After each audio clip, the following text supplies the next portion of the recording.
విలువైన లోహాల్లో వెండి ఒకటి. భారతీయులు ఈ లోహాన్ని ఎక్కువగా ఉపయోగిస్తారు. 2017లో 38,000 రూపాయలు ఉన్న కిలో వెండి ప్రస్తుతం 1,00,000కు చేరువవుతోంది. దేశంలో వెండి ధరలు స్థిరమైన వృద్ధితో కొనసాగుతుండటంతో ఇందులో పెట్టుబడి పెట్టేవారి సంఖ్య కూడా పెరిగిపోతుంది. బంగారంతో పోలిస్తే వెండికి డిమాండ్ కొంచెం ఎక్కువ. దీనిని ఆభరణాల తయారీకి మాత్రమే కాకుండా గ్రీన్ ఎనర్జీ, విద్యుత్ వాహనాలతో పాటు పారిశ్రామిక అవసరాలకు కూడా వినియోగిస్తారు.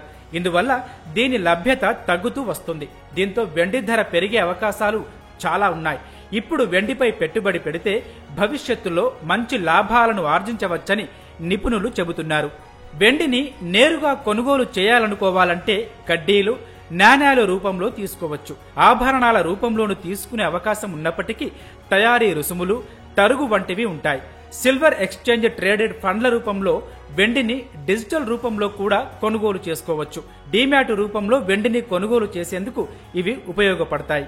అయితే స్వల్పకాలిక లాభాల కోసం పెట్టుబడులు పెట్టాలనుకునేవారు ఇందులో మదుపు చేయకపోవడమే బెటర్.